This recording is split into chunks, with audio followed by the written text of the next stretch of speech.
This story is sure not to be problematic. The movie begins on a small island off the west coast where a photographer named Samuel roams around taking pictures. We notice that most people he takes pictures of are sleeping in random places. As it turns out, a strange crisis has hit the island. 3 days ago, people started falling asleep out of nowhere, in the middle of a car ride, inside a sauna, and even while swimming underwater. That guy's dead. At first, the observers were simply confused, but they soon found out that the ones who slept would not wake up, almost as if they were in a coma. Several doctors and researchers have come to the island in the past 72 hours, but no one has found a cure to the unique pandemic. By now, all the permanent residents of the island are asleep, the lucky ones in their homes, some at work, while others are in the grocery store or in their cars. Their bodies are functioning properly, except anytime they are moved from the original place they fell asleep, their pulse goes abnormally high. An interesting thing about the situation is that the phenomenon doesn't affect those who were not a permanent resident of the island prior to the occurrence. Hence, scientists have established a camp and put tags on every sleeping human on the island to keep track of them. Currently, no reporter is allowed in the infected zone, but Samuel has somehow managed to sneak through the border amidst the chaos. While on the adventure, he enters a bus full of sleeping passengers to take pictures. He discovers a woman holding a live goldfish and decides to take it with him. In the bizarre circumstance, Samuel feels like the fish is his only friend, and he talks to the animal accordingly. Sometime later, they end up at a house which looks good enough to spend a few days in. Samuel cautiously walks in to find a woman sleeping on her bed. Her name is Stella, and she was one of the lucky last ones to fall asleep. Samuel avoids invading her privacy and stays in the other room, not realizing that the researchers are outside his house guarding the area. Since everyone conscious has been asked to leave the island, he is afraid he will be punished if found. The following day, Samuel dreams of going to the grocery store and running into Stella, but she hardly pays any attention to him.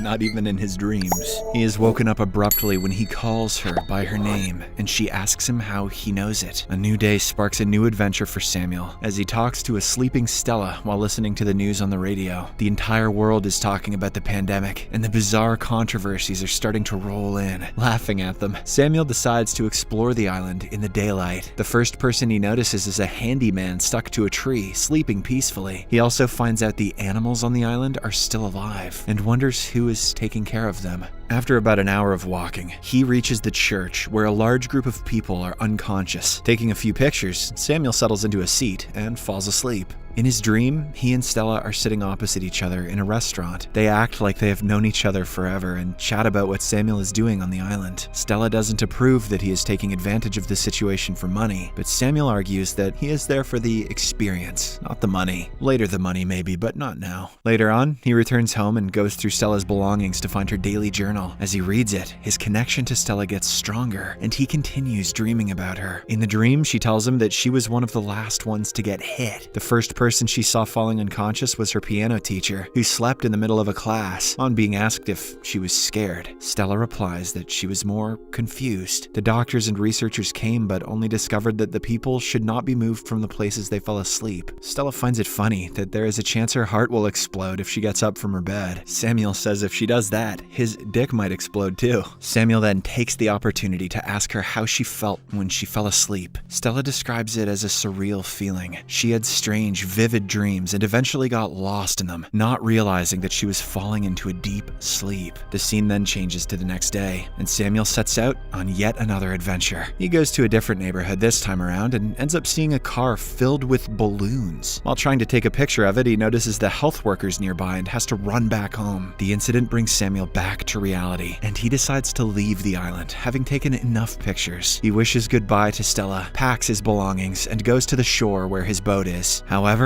after spending quite some time at the shore looking at the boat, he decides otherwise. Just when he reaches home, he sees the faucet is running. Samuel remembers that it was running the first time he entered the house, but he is positive that he had turned it off. Suddenly, he is transferred back to his dream, sitting opposite Stella at the restaurant. She inquires about the actual reason he came to the island. Samuel finally comes clean that he came here to look at boobies. Just kidding. He came here for her. As it turns out, 1 year ago, he was on the island on vacation when he saw Stella at the grocery store. He followed her to a restaurant later that day where she seemed young and free, which piqued his interest. But before he could ask for her number, the night ended, and he never got to meet her again. Back in reality, Samuel goes to the grocery store to shop, but two researchers come in to get some alcohol at the same time. One of them bumps into Samuel, but he avoids getting caught by pretending to be unconscious. After they are gone, he delightedly shops for essentials and even pays the sleeping cashier before bringing the groceries home. After that, we see him roam around Stella's house, observing her belongings and imagining what her personality would be like. He hits the jackpot when he finds a tape recorder in the attic that has recordings of the list of her favorite things. The list has random things like the sound of a typewriter, headless Barbie dolls, and flamingo floaties. But the more Samuel listens to it, the more his infatuation grows. Even though judging by that tape, she's a complete psychopath. On the list, Stella describes that driving on the beach is her favorite thing to do. And so, Samuel imagines him and Stella outside looking for a car to drive to the beach. He dreads the idea of stealing from sleeping people, but Stella convinces him that they are just borrowing it. They soon find a car they like and break into the owner's house to look for the keys. Samuel enjoys Stella's free-spirited nature and the fact that she's a criminal, and starts believing that she is more than just his imagination. A while later, he wakes up to the sound of a car outside and notices two health workers coming into the house for a weekly checkup. He hurriedly takes all of his belongings and hides in a closet, seconds before being caught. The workers check Stella for any abnormalities and leave not long after. Samuel spends the rest of his day laying beside Stella's bed and talking to her. Stella, I think I've gone insane. What's that? I haven't? Oh, that's a relief. The next day, he yet again goes to the attic and plays the second part of her tape. This time, she talks about the things she hates and reveals that she feels lonely and vulnerable. Samuel wishes he could do something to make her feel better, which in turn makes him feel helpless. Yet again, he drifts into his imagination and starts chatting with her. The duo talks about soulmates and how everyone has one. Samuel suggests they might be each other's soulmate, but Stella doesn't believe it. Coming back to reality, Samuel finally decides to go back home, now that he has no purpose to be on the island. He makes it halfway to the dock, but cannot get himself to leave Stella. At night, he returns home and gets high off Stella's stash, dreaming about them smoking together. Starting that day, he makes it his mission to do all the things that were on Stella's list of things she loved. He makes lasagna and drinks beer out of a wine glass for the same reason. When tipsy, Stella appears in his dreams, furious about him not leaving her alone. She declares that the version of Stella he knows from her journals and tapes is not her.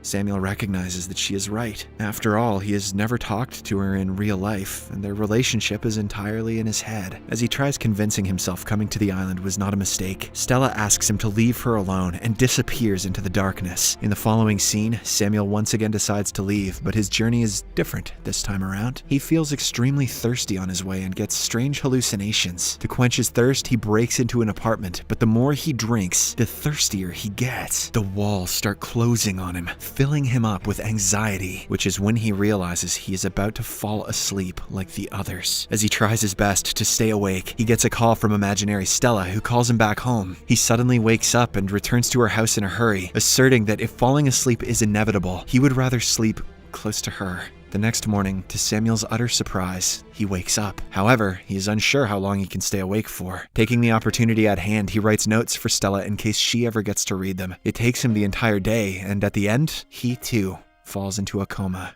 Time passes, and a few days later, Stella moves in her sleep. Things take a turn when she opens her eyes, wide awake after being asleep for more than a week. She realizes that she has no energy and goes to drink water from the faucet. This is when she sees a second toothbrush on the counter and figures someone else has been living with her. While cautiously approaching a sleeping Samuel in the living room, Stella is more confused than scared. She wants to wake him up, but gives up after a few tries. The house is filled with random objects she likes, like a Barbie without her head and a giant flamingo floaty. Stella is pleasantly surprised to see them, but it washes away. As soon as she finds out Samuel read her journals and listened to her tapes, in a fit of rage, she hits him several times and discovers the notes he wrote for her. In them, he apologizes to her for listening to her tapes and assures her that she is like everyone else. He tells her feeling lonely and building up a defense system is okay, but asks her to be herself. The notes overwhelm Stella as she figures out that the stranger in her house knows knows her inside out, and she too feels like she has known him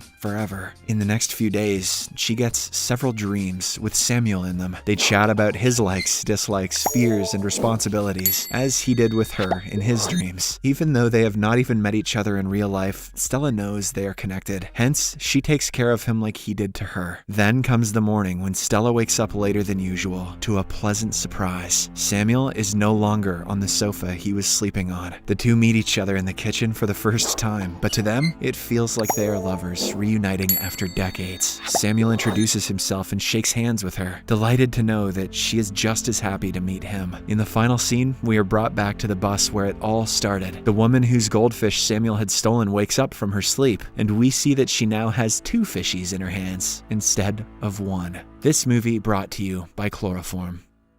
Except for a few people back in London. Subscribe for more videos like this.